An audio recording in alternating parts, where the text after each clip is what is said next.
어린 시절 제가 정말로 가지고 싶던 장난감이 있었습니다. 큰 로봇이었습니다.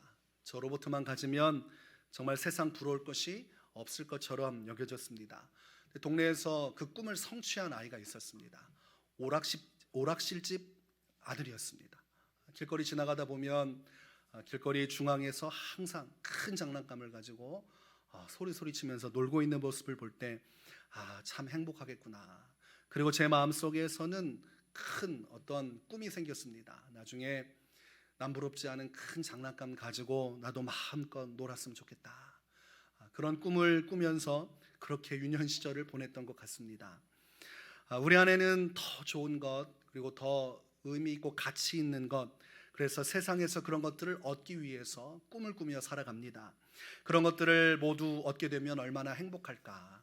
인생에 더 많은 물질적인 것들을 채우기 위해서 그렇게 우리는 소망하고 꿈꾸며 살아갑니다.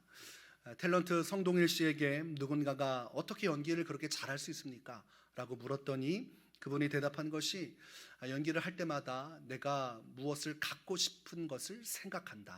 이런 대답을 했습니다. 정말로 갖고 싶은 것을 간절하게 마음에 두면 그것을 바라보면서 저절로 연기가 잘 되는 것을 경험했다는 것입니다. 그러니까 자기 안에 가지고 싶은 것들, 또 채우고 싶은 것들, 그것들을 얻기 위해서 돈을 벌어야 하니까 그 부분이 동기부여가 돼서 연기가 잘 된다는 겁니다.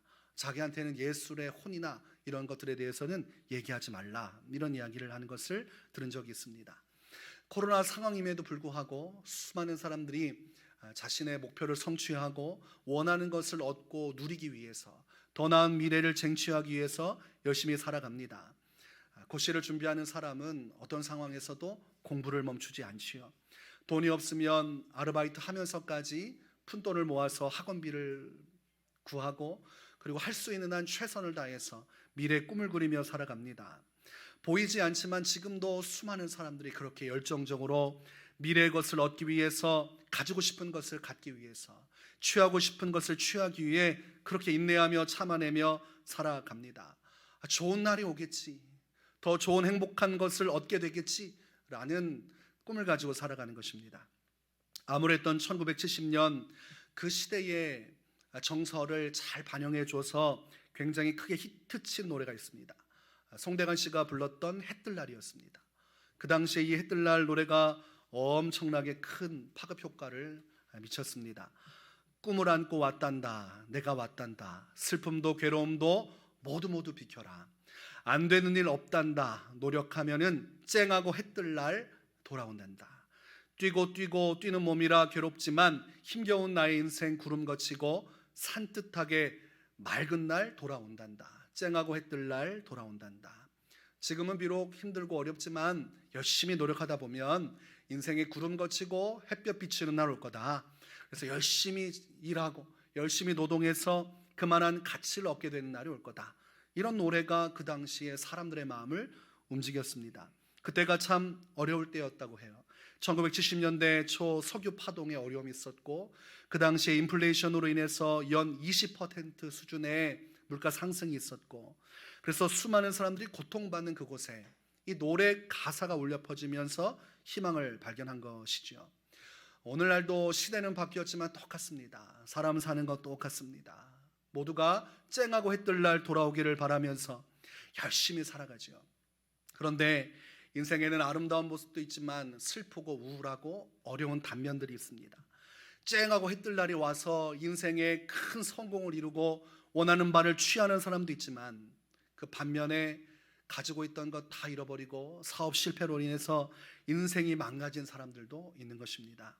열심히 노력해서 사업 이루어 일가를 이룬 사람도 있지만 그 모든 걸 잃어버리고 인생이 패망하고, 심지어 어떤 사람은 열심히 시험에 합격하기 위해서 삼수사수를 하고 그렇게 노력을 하는데도 떨어지는데, 어떤 사람은 한번 열심히 노력해서 한 번에 붙는 사람들이 있는 것입니다.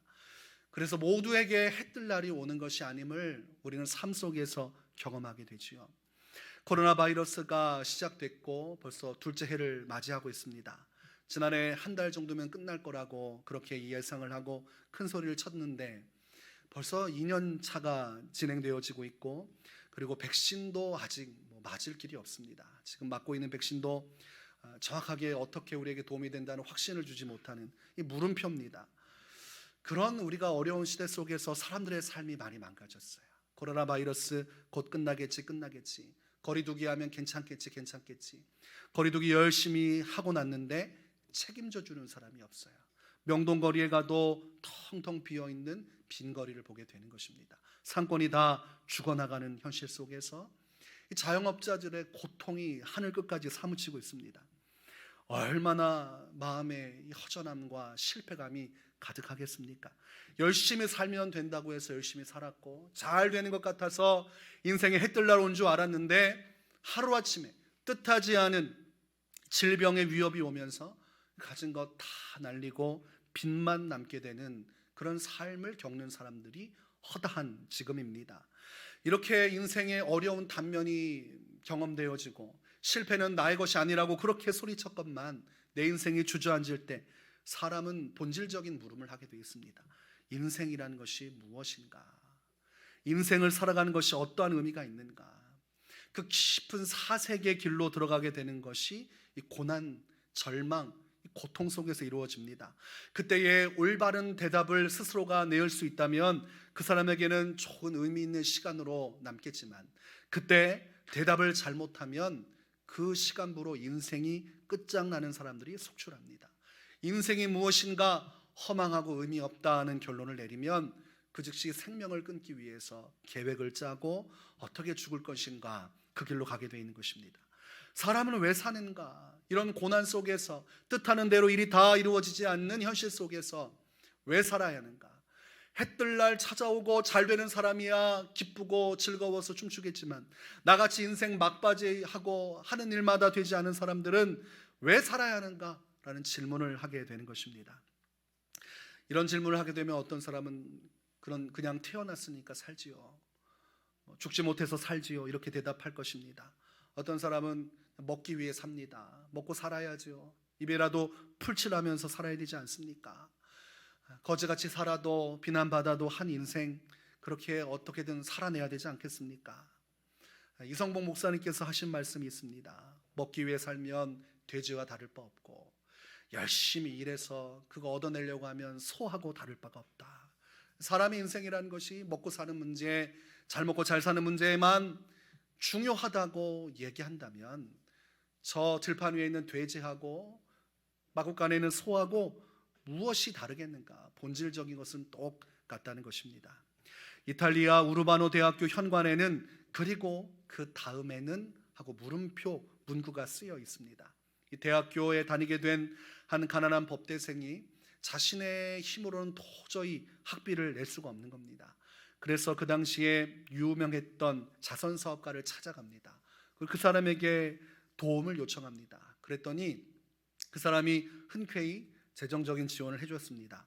그때 그 학생에게 이 자선사업가가 질문을 합니다. 법대를 졸업한 후 자네의 계획은 무엇인가? 그러자 학생이 대답을 합니다. 저는 변호사가 되겠습니다. 그러자 다시 한번 묻습니다. 그리고 그 다음에는? 대답을 합니다. 집을 짓겠습니다. 그리고 그 다음에는? 좋은 차를 사겠습니다. 그리고 그 다음에는 결혼을 하겠지요. 그리고 그 다음에는 자녀를 낳아서 교육을 시킬 겁니다. 그리고 그 다음에는 돈을 열심히 벌어서 부자가 되고 싶습니다. 그리고 그 다음에는? 이라고 질문을 하기 시작하는 거예요. 그리고 그 다음에는? 이 질문을 따라서 생각하면 할수록 그 다음에 대한 생각을 해본 적이 없어요.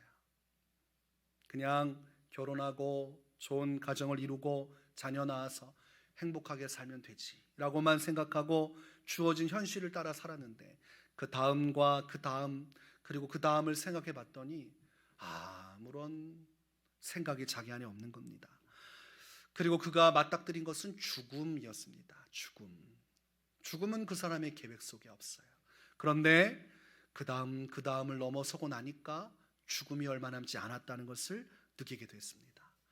여러분, 그 다음에는 심판이지요. 그 다음에는 누군가는 지옥으로 갈 것이고 누군가는 천국으로 가게 되겠지만, 그 다음에는 영원한 생애가 하나님의 손 안에 이루어질 것입니다. 전에 함께 사역하던 목사님께서 저에게 임상적으로 장례식을 한번 경험하면 좋을 것 같다, 이렇게 권면을 했습니다. 그래서 물어보니까 본인은 시에서 하는 프로그램에 신청을 해서 한번 장례를 경험하는 그 과정을 거쳤다는 거예요. 직접 가서 유서도 쓰고 사랑하는 사람들에게 쓰는 영상도 남기고 실제 관 안에 들어가서 관뚜껑을 닫아버리고 그곳에서 몇 시간이고 내버려 둔다는 거예요. 근데 자기가 유서를 쓰는데, 자녀한테 유서를 쓰는데 눈물이 쏟아지기 시작하고 마음이 막 아파오더라는 거예요. 자기가 죽는다는 것을 목사도 생각을 못하고 있다는 거예요. 열심히 사역하고 교회 부흥하고 큰 교회 담임 목회하면 좋겠다, 뭐 이런 마음이 있었겠죠. 아니면 한 시대의 큰 종으로 하나님 앞에 다 내려놓고 쓰임 받고 싶다, 뭐 이랬을지도 모르겠습니다.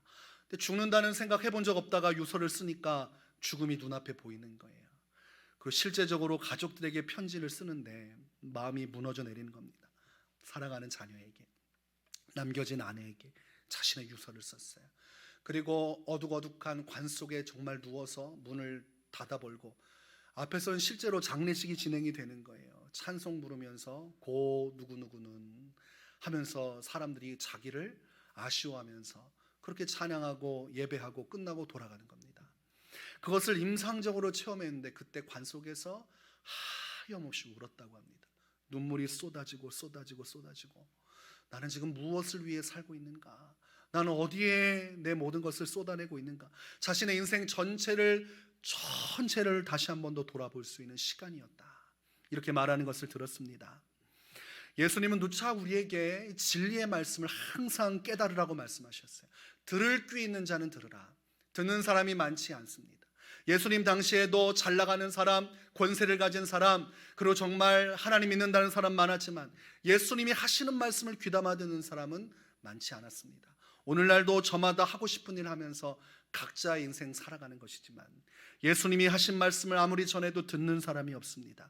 예수님은 인생의 결국이 찾아올 것이며 곧 하나님의 나라가 도래할 것을 말씀하셨습니다. 누가복음 12장에 보면 어리석은 부자에 대한 이야기가 나옵니다. 이 사람은 세상에서 성공한 사람이에요. 열심히 노력했고 그의 인생에 해뜰 날이 왔습니다. 곳간을 채워도 너무나 많은 수익이 들어오니까 곳간을 증설해야 되고 그 외에 또 다른 곳간들을 마련해야 되는 것입니다. 그래서 그는 스스로가 위로를 받았어요. 내 인생은 헛되지 않구나. 내가 수고한 것이 헛되지 않구나. 지극히 치열하게 살고 사람들 앞에서 내가 이렇게 얻기 위해서 고군분투했는데 참 수고했구나. 그래서 본인의 영혼을 위로합니다. 영혼아, 여러 해 쓸 물건을 많이 쌓아두었으니 평안히 쉬고 먹고 마시고 즐거워하자. 이게 인생이구나. 고생해서 돈 벌어서 그걸 누리는 게 인생이지. 이제 내 인생은 참으로 행복할 것이다. 이렇게 이야기하면서 행복해하는 그 부자의 모습이 비춥니다. 오늘날로 말하면 열심히 자수성가해서 돈 모아서 은행에도 이익을 남겨놓고 그리고 번듯한 집도 구하고 남부럽지 않게 살면서 이제 원하는 바를 이루어서 인생의 후반전을 살려고 했습니다. 그런데 사람의 생과 사와 화와 복을 주관하신 하나님께서 그의 생명에 대해서 말씀하시기를 어리석은 자여 오늘 밤에 내 영혼을 도로 찾으리니 그러면 내 준비한 것이 누구의 것이 되겠느냐. 하나님의 이 말씀 하나로 그의 인생은 아무 의미 없는 인생이 되고 말았습니다. 하나님을 다 제쳐두고 우리 인생의 것만을 논한다면 우리가 이 땅에서 돈 많이 벌고 수많은 것을 쌓아두는 것이야말로 진정한 행복이라고 말할 수 있겠지만 하나님이 살아계신 그리고 하나님이 역사하시는 그 존전 앞에 서면 우리의 모든 수고와 우리가 얻은 것들은 아무런 의미가 없다는 것을 깨닫게 되는 것입니다. 부자는 다음 단계를 생각하지 못했어요.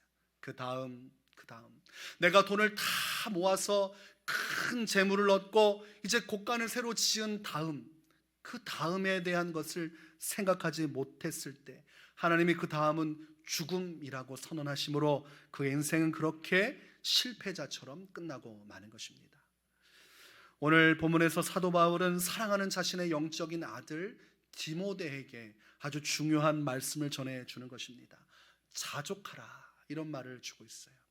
자족하라는 것은 하나님께서 주신 것, 있는 것을 소중히 여기고 그것을 감사하며 살아야 한다는 것입니다.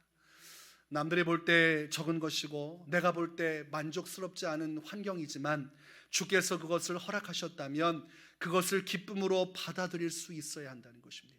남보다 적은 봉급이고 열악한 삶이라 할지라도 굳이 그런 사람을 추구할 필요는 없지만 그렇게 내가 살아가고 있다면, 그럴 수밖에 없다면 그것을 주님 앞에서 만족하고 기뻐하는 삶을 살라고 이야기를 합니다.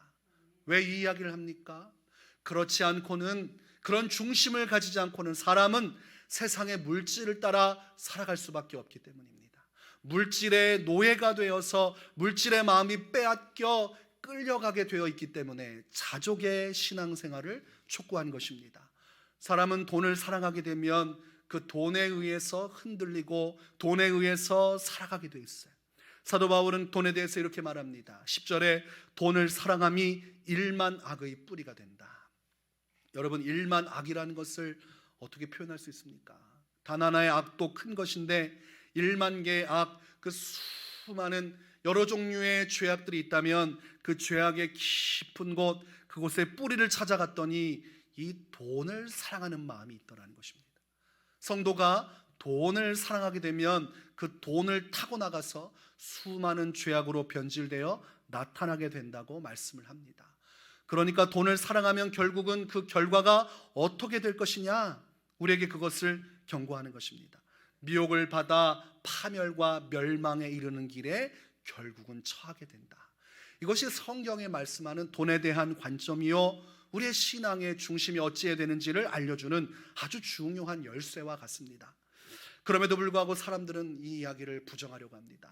돈은 좋은 거야, 돈 나쁘다고 하는 것은 성경적이지 않아, 그렇게 어떻게 사람이 살 수 있어? 라고 얘기할지 모르겠습니다. 오늘 사도 바울은 디모데에게 아주 중요한 것을 가르쳐 주고자 해요. 인생이란 무엇인가 고뇌하는 디모데에게, 오늘날 수많은 디모데와 같이 인생이 무엇인가 묻는 그들에게 이 돈에 대한 관점을 제시해 줍니다. 7절에 우리가 세상에 아무것도 가지고 온 것이 없음에 또한 아무것도 가지고 가지 못하리니, 빈몸으로 왔으니까 죽을 때도 빈몸으로 간다는 것입니다. 사람이 태어나 어머니의 뱃속에서 태어날 때 벌거벗은 채로 태어납니다. 손에 뭐 돈 들고 나왔습니까? 아니죠. 손에 웅크리고 있어서 뭘 잡고 있나 펴봐도 아무것도 없지 않아요. 어린 아기가 아무것도 가지지 않고 태어나서 또한 죽을 때 장례식에 보면 고인의 몸을 염하고 그리고 그것을 입관하고 나중에 매장을 하든 화장을 하든 하게 될 텐데 그때도 여러분 아무것도 가지고 가지 못합니다. 과거 위대한 왕들은 자신이 죽고 나서 사후세계에 갈 때 돈을 가져가려고 심지어 사람들도 같이 순장시키고 수많은 금은 보화를 그 무덤 안에 집어넣습니다. 그래도 못 가져갑니다. 사도 바울은 그 이야기하는 거예요. 그렇게 다 벌어서 다 누린다고 해도 죽으면 끝나는 것이거늘 아무 의미도 없는, 죽음 앞에서 어찌할 수 없는 너희의 돈, 그 돈에 매여 사는 것은 어리석다. 너희는 빈몸으로 왔으니 빈몸으로 주 앞으로 돌아갈 것을 깨달아라. 히브리서 9장 27절에 한 번 죽는 것은 사람에게 정해진 것이요 그 후에는 심판이 있다. 여러분, 심판 앞에 갈 때 뭐 들고 갈 수 있습니까? 이 땅에 여러 가지 준비한 부동산이나 동산이나 가지고 있는 다이아몬드, 가지고 있는 보석류 가지고 주 앞에 나가서 주님 이것 좀 받으시고 저 좀 잘 봐주십시오 할 수 있겠습니까? 하나님 앞에서는 이 세상의 다이아몬드가 돌보다도 가치가 없습니다. 하나님은 모든 것을 다 가지고 계신 분이기 때문에 이 세상, 우리가 추구하던 세상의 관점과 가치는 주 앞에서 아무 의미가 없는 것입니다. 그 다음에 우리가 누구 앞에 서게 될 것인지를 깨닫는다면 인생에서 돈을 사랑하는 것에 매여 죄악으로 치닫지는 않을 것입니다. 사도 바울은 8절에서 또한 디모데에게 이렇게 말씀합니다. 우리가 먹을 것과 입을 것이 있은즉 족한 줄로 알 것이니라. 아주 고급스러운 옷은 아니고 고급스러운 음식은 비록 아닐지라도 우리가 먹고 우리가 입고 살아갈 수 있다면, 의식주가 해결이 된다면 그것만으로도 만족할 수 있을 것이다. 그렇게 이야기를 하는 것입니다. 이 이야기를 모두가 다 받지는 못해요. 어린 시절 가난했고 극한 가난 속에서 가난의 고통을 체험한 사람에게는 이 말씀을 들을 때 불만이 터져 나올 것입니다. 그러면 나는 평생 가난하게 태어나서 가난하게 살다가 예수 믿고도 가난하다가 가난하게 죽어서 하나님 앞에 서는 게 그게 복음이냐라고 이야기할지 모르겠습니다. 하나님은 돈을 벌지 말라는 것이 아닙니다. 오늘 본문 말씀은 재정적인 어떠한 노력도 하지 말라는 것이 아니에요. 다만 인생의 우선순위에 돈을 사랑하여 돈이 가장 먼저가 되는 돈을 사랑하는 삶을 부정하라고 말씀하는 것입니다. 오직 우리가 사랑해야 될 대상은 누굽니까? 하나님인 것이에요. 대부분이 이 세상의 가치를 따라 신앙생활하면서도 돈을 사랑합니다. 돈을 사랑해도 안 되지만 돈을 하나님보다 더 사랑하는 것은 더 안 되는 것입니다. 우리가 사도 바울은 11절과 12절에서 이렇게 말합니다. 돈을 추구하며 어떻게 하면 더 잘 먹고 잘 살 수 있을까 하는 현세적인 성공이 너희의 인생의 목적이 되어서는 안 된다.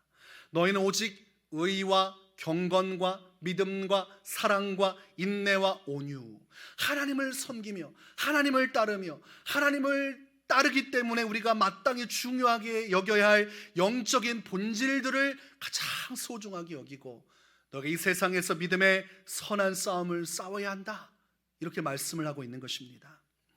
영적인 삶의 목적을 두어라. 그리고 하나님께서 기뻐하시는 삶의 목적을 두어라. 그리하여 영원한 생명을 취하는 것이 너의 인생의 첫 번째가 되어야 된다. 하나님을 사랑하고 하나님을 위하여 살아가고 그 안에서 영원한 생명을 얻고 그 안에서 하나님 앞에 설 온전한 삶의 준비를 하는 것, 이것이 너의 인생의 첫 번째가 되어야 된다, 이것입니다. 여러분, 돈을 사랑하는 것이 우리에게 들어오면 하나님은 뒷전으로 밀리게 되어 있습니다. 이것은 반드시 그렇게 되어 있습니다. 하나님은 돈과 하나님을, 재물과 하나님을 겸하여 섬길 수 없다. 오직 사람은 한 주인만을 섬기게 되어 있다고 되어 있습니다. 하나님을 섬기고 그 안에서 돈을 쟁취하여 그것을 주를 위해 쓰든지, 아니면 돈을 사랑하고 돈에 매여서 하나님을 뒤로하고 돈을 탐닉하며 세상을 따라 살다가 그래도 하나님은 믿어야 되니까 적절하게 신앙생활할지, 누가 먼저가 되고 주인이 되는지 사람은 꼭 하나만을 선택하게 되어 있습니다. 그래서 어떤 사람은 주인을 하나님으로 섬기기도 하고 어떤 사람은 주인을 돈으로 섬기기도 하는 것입니다. 똑같이 하나님께 예배하고 있어도 누군가의 주인은 하나님이시고 누군가의 주인은 바로 돈일 수 있다는 것을 성경은 말씀하는 것입니다. 돈을 사랑하는 사람은 세상의 일과 하나님의 일이 충돌이 될 때 세상의 일을 선택합니다. 항상 변함없이 세상의 일을 선택하게 되어 있습니다. 내 생계와 내 미래의 유익과 성공과 행복이 이 세상 돈과 성공에 달려 있다고 확신하기에 하나님은 언제라도 찾아도 나를 만나 주시겠지만, 그러나 이 세상 성공과 명예와 내가 얻어야 될 것은 한번 삐끗하면 진급에서 떨어져 나가고 사람 관계에서 신용을 잃어버리니 나는 먼저 성공부터 해야겠다, 이런 마음으로 그 길을 선택하는 것입니다. 그 한 번으로 끝나지 않고 매 순간 하나님의 일과 충돌이 되면 하나님은 나중에 이야기하는 것이죠. 그러나 성경 말씀에 예수님이 하신 예화 중에 대부분이 왕이 초청했지만 사람들이 거부하는 이유가 내 사업을 돌보기 위해, 내가 신혼이라서 내가 밭을 갈다가 지금 소를 사두었는데 뭡니까? 다 돈 버는 것, 세상적으로 내가 성공하는 것, 그게 우선이라서 하나님이 불러도 나중에 가겠다고 거절하는 사람들, 그 사람들의 결국을 성경은 슬피 울며 이를 갈미 있으리라, 이렇게 예수님은 경고를 하고 있는 것입니다. 여러분, 열심히 우리가 인생을 살아가야 됩니다. 열심히 주어진 여러분의 자리에서 최선을 다해서 하나님의 영광을 드러내야 됩니다. 성경은 죽게 하듯 하라, 인생 속에서 상전을 하나님께 하듯 섬기며 주어진 자리에서 최선을 다하라고 말씀하셨어요. 저도 군 생활할 때 그렇게 했어요. 제가 장기적으로 장교로서 평생을 살 사람도 아니지만 단기 사역을 하면서도 열심히 했어요. 옆에서 장차 장교가 되고 대위가 되고 소령이 될 사람보다 제가 더 열심히 했어요. 그래서 저는 지휘관한테 평점을 받을 때 최고 평점을 받았습니다. 와서 저한테 대대장이 이야기해 줬어요. 내 인생에서 너 같은 부하를 만난 것을 나는 가장 기쁘게 생각한다.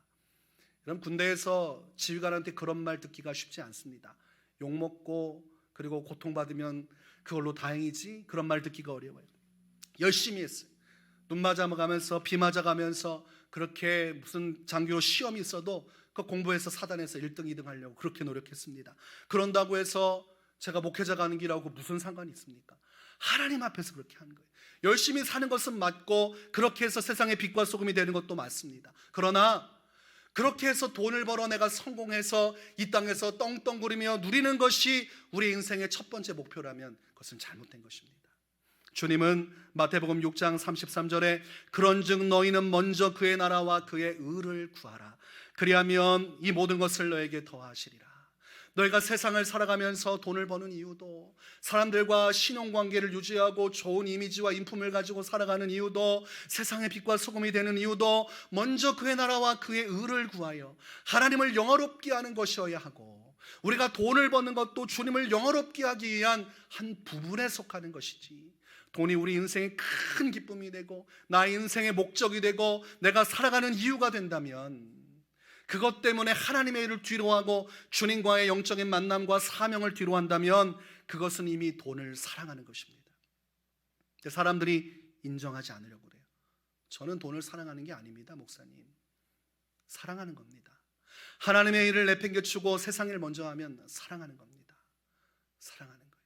아무리 변명해도 우리끼리는 그래 그럴 수 있다고 얘기하지만 중요한 것은 여러분, 성경의 핵심 그리고 설교의 중심은 하나님의 관점입니다.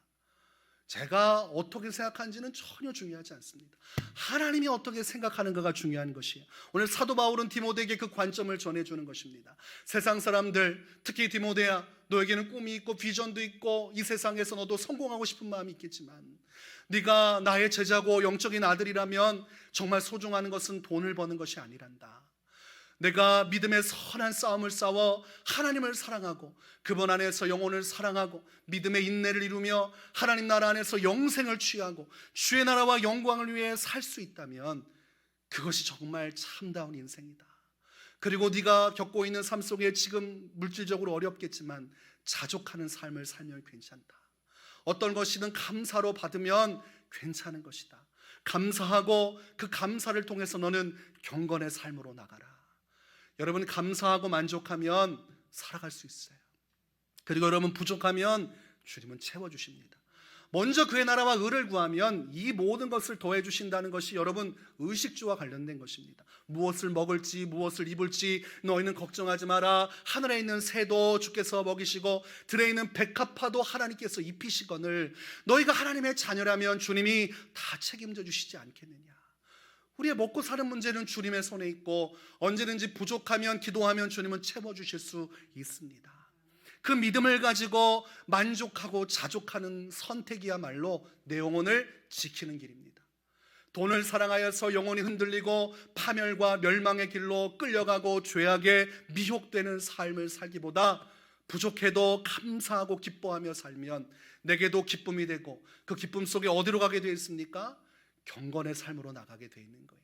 내 삶에 자족하지 못하는 사람은 돈으로 나가게 되어 있습니다. 기도 생활, 그건 중요하지 않아. 지금 내 나이 때는 일을 해야 되는 거예요. 교회 일 중요하지 않아. 나중에 은퇴하고 나서 내가 시간 많으면 교회 일 해야지. 어디만 보여요? 돈 버는 것만 보이는 것입니다. 경건 생활, 시간 낭비하는 걸로 보이는 거예요. 아니, 회사 일이 이렇게 많고, 아니, 내 주어진 프로젝트가 그렇게 많고, 아니, 경쟁자가 이렇게 많은데 내가 세상에서 어떻게 여기까지 올라왔는데 내 안에 와서 매일 설교할 때마다 기도하라, 순종하라, 헌신하라, 그거는 목사님이나 하는 거지 우리 같이 바쁜 세상 속에는 통하지 않습니다 라고 말을 하겠지만 오늘 사도 바울은 그렇게 말하지 않습니다. 젊은 디모데에게 만족하며 경건의 깊은 세계로 나가라. 여러분, 우리가 하나님을 사랑하고 하나님을 1순위로 두면 우리가 가지고 있는 재물 다 잃어버려도 괜찮습니다. 하나님 계신 천국이 우리의 것이요 상급이 우리의 것이요 설령 우리가 다 잃어버렸어도 하나님은 다 채워주실 수 있는 분이십니다. 욥이 가진 것 다 잃어버리고 거지가 되고 온몸에 악한 종기가 일어나고 아내도 저주하면서 떠나버리고 자녀들도 다 죽어버렸어요. 종들은 다 빼앗기고 재물도 사라졌어요. 눈물도 나오지 않아서 괴성을 지르며 옷을 찢고 괴로워하는 그에게 하나님은 침묵하셨지만 마침내 끝까지 믿음을 지킨 그에게 성경은 하나님께서 2배나 되는 축복을 주셨다. 더 많은 자녀와 더 많은 재물으로 채워주셨다. 재물은 있을 수도 있고 없을 수도 있는 것입니다. 없다고 해서 거기에 절망하고 하나님 뒤로하고 살아가면 이게 죄악의 뿌리라. 여러분이 세상 속에 들어가 신앙 지켜낼 수 없습니다. 돈 버는 거에 의해서 거짓말하게 되고 사기치게 되고 속임수 쓰게 되고 예수 믿는다면서 돈을 벌어야 되니까 어쩔 수 없다면서 세상에 타협하며 살아갑니다. 그러니 세상에서 삶과 교회의 삶이 자꾸 벌어지는 거예요. 아니, 먹고 살기 힘들어서 이렇게 살 수밖에 없는데 왜 설교 때 자꾸만 회개하라고 하는가? 원망스러울 것입니다. 여러분, 우리가 뿌리부터 깊은 영적인 결단과 변화가 일어나야 하나님께서 원하시는 삶으로 나갈 수 있어요. 돈을 사랑하는 마음을 회개하고 내려놓고 내 인생의 방향을 주의 말씀에 주님을 향하여서 만족하고 자족하며 은혜를 향해 나아가는 삶을 살겠노라. 하나님을 사랑하는 삶을 첫 번째로 하겠노라 라고 마음속에 여러분 믿음의 말뚝을 박아놓고 살면 당장은 손해보는 것 같아도 여러분, 하나님이 누구십니까? 하나님은 홍해를 가르실 수 있는 분이에요. 남보다 정직하게 살다가 피해보고 머리 굴리면서 악독하게 사기치면서 세상에서 직장에서 상관에게 인정받고 술 먹고 음행하면서 그렇게 뇌물 주면서 성공하는 사람 잘돼 보여도 나는 지금 아무것도 할 수 없고 죄를 지을 수 없으니 그저 열심히 성실하게 신앙생활하면서 직장생활하지만 여러분, 하나님께는 언제든지 모든 것을 변화시킬 능력이 있는 것입니다. 제가 군생활할 때 저를 너무나 괴롭히던 지휘관이 있었어요. 매일마다 술 먹으러 가자고 하고 폭언을 하고 밤마다 괴롭혔어요. 그 사람은 제가 술을 먹어야 놔줄 사람이에요. 얼마나 괴롭혔는지 제가 잠을 못 잤습니다. 그런데 하나님께 기도하면서 꾸준히 했어요. 그런데 그 사람이 인정도 안 해주고 계속 저를 욕하는 거예요. 그 밑에 있던 소대장 3명 중에 2명은 다 이미 올라갔어요. 인사장교가 되었고 군수장교가 됐고 저만 선임 소대장으로 끝까지 붙들어 놓고 안 보내주는 거예요. 아니, 그렇게 내가 싫으면 좀 놔줘야 되는데 안 놔주는 거예요. 근데 1년 지나고 모든 게 다 끝난 다음에 그 사람이 한 말이 있었어요. 너 때문에 내가 군생활 길이 잘 열려지고 있다. 너 때문에 올 한해 대대 측정도 그리고 전체 연대 측정에서 우리가 1등할 수가 있었다. 고맙다. 이런 이야기를 듣는 거예요. 하나님 말씀대로 사는 게 억울하고 속상하고 그런 가운데서도 주일마다 예배하러 갈 때 다른 장교들은 밖에 놀러 다니고 여자친구 만나러 가는데 저는 주일날 장교입니다. 누가 전도사라고 불러준 사람도 없어요. 저 혼자 전도사라고 생각하고 있어요. 똑같은 군인이고 누구도 제 정체를 몰라요. 그렇지만 주일날 예배 자리에 가서 예배했어요. 끝나고 나면 부하들 몇 명 데리고 밖으로 나가서 밖에 있는 교회 목사님 교회 가서 찬양인도 했어요. 그리고 군생활하면서 틈틈이 전도하고 장교들도 다 전도했어요. 누구 하나 인정해 주는 사람 없어요. 똑같이 힘든데 그 일을 했어요. 그러나 끝나고 나니까 하나님이 큰 영광을 주시는데 저를 괴롭히던 지휘관이 인정을 하는 거예요. 고맙다. 너 때문이다. 여러분, 이것이 우리가 살아가는 방식이에요. 우리의 힘으로 할 수 없지만 하나님 말씀대로 살면 결과는 주님이 책임져 주시는 것입니다. 하나님을 사랑하고 그 안에서 하나님의 복을 받아 이 세상에서 그리스도의 복음의 역사를 영향력을 나타내야지. 하나님 뒤로 하고 내가 먼저가 돼서 돈을 사랑하여 그 욕심에 매달려 내 영혼 도망치고 그러다 여러분 그 재산 날아가면 어디로 갈 겁니까? 하나님도 잃어버리고 재산도 잃어버리고 사회적으로 매장되면 여러분 어디로 갈 겁니까? 그때야 와서 하나님께 원망할 겁니까? 왜 나를 사랑한다고 하면서 내 인생을 복주지 않습니까? 그때 하나님은 침묵하실 겁니다. 왜냐하면 수없이 말씀하셨기 때문이에요. 누굴 통해 말씀하셔요? 목회자를 통해서 지금 말씀하고 있는 거예요. 근데 사람들은 자꾸 분리시켜요. 설교 시간에 듣는 말씀과 하나님이 내게 하신 말씀이 자꾸 다르다고 생각해요. 근데 여러분, 부자가 나중에 죽어서 지옥 가고 나사로를 살려서 자기 형제들에게 보내면 그들이 나처럼 이렇게 살다가 지옥 가지 않지 않겠습니까? 제발 나사로를 살려서 제 형제들에게 보내주십시오. 그러면 그를 보고 내 형제들만큼은 이 지옥으로 오지 않을 겁니다. 그때 뭐라 말합니까? 너희 앞에 보낸 선지자들, 모세와 같은 선지자의 말을 듣지 아니하면 오늘날 나사로가 살아난다고 해서 그 말을 듣지는 않을 것이다. 무슨 말입니까? 하나님은 선지자를 통해서 말씀한다는 거예요. 오늘 여러분에게 말씀하는 거예요. 이 말씀이 임할 때 내 인생에서 가장 사랑하는 분이 예수님이 되어야 됩니다. 6절 말씀에 자족하는 마음이 있으면 경건은 큰 이익이 되느니라. 여러분, 예수 안에서 주신 것 만족하겠습니다. 이 고백을 하셔야 돼요. 일단 하나님께서 주신 걸 만족해야 돈의 욕망에 흔들리지 않습니다. 부족하다, 나는 굉장히 불쌍하다, 나는 더 많은 걸 가져야 행복할 수 있다라고 생각하는 순간 돈이 여러분의 마음속을 흔들기 시작하는 거예요. 이렇게 하면 돈을 벌 수 있는데, 세상적인 방법으로 살면 돈을 벌 수 있는데 한번 해볼래? 나중에 돈 많이 벌고 교회 헌금 많이 하면 되잖아. 지금 헌신 못해도 돈 많이 벌고 나중에 하나님이 다 하실 거야. 그렇지 않습니다. 지금 하나님은 우리를 부르시는 거예요. 수고하고 무거운 짐진 자들아 모두 내게로 오너라, 내가 너희를 쉬게 하리라. 지금 예수님의 품 안에 와서 예수님과 함께 인생을 살아가기를, 그 다음 영원한 그 다음을 바라보면서 여러분 하나님 앞에 서서 하나님의 것을 가장 1순위로 두시기 바랍니다. 그래서 여러분 마음속에 여러분 분별을 이렇게 하시면 돼요. 하나님의 부르심과 세상의 부름이 충돌할 때 나는 어디를 선택하는가? 하나님의 사명과 세상의 성공이 충돌할 때 나는 어디를 선택하고 있는가? 여러 가지 여러분 마음속에 묵상해 보시기 바랍니다. 그리고 항상 나는 돈 버는 것을 선택하고 있다면 여러분 아셔야 돼요. 나는 하나님보다 돈을 사랑하는구나. 가장 먼저가 되는 것, 그게 사랑하는 겁니다. 아내를 사랑하면 아내가 먼저가 되는 거예요. 여러분 안에 자녀를 사랑하면 자녀가 먼저가 되는 겁니다. 하나님을 사랑하면 이 세상 그 무엇보다도, 내 가족보다도, 내가 가진 보물보다도, 내가 생각하는 비전과 꿈보다도 하나님이 먼저인 것입니다. 하나님을 가장 사랑할 수 있는, 그래서 그것이 바로 믿음의 선한 싸움이에요. 하나님을 가장 사랑하기 위해서 내가 세상의 유혹이 올 때, 돈의 유혹이 올 때 그 모든 것을 맞서 싸워 하나님을 선택하는 것이야말로 믿음의 선한 싸움입니다. 여러분 지금도 계속 치열한 영적 전쟁 가운데 있어요. 누구를 선택할 것인가?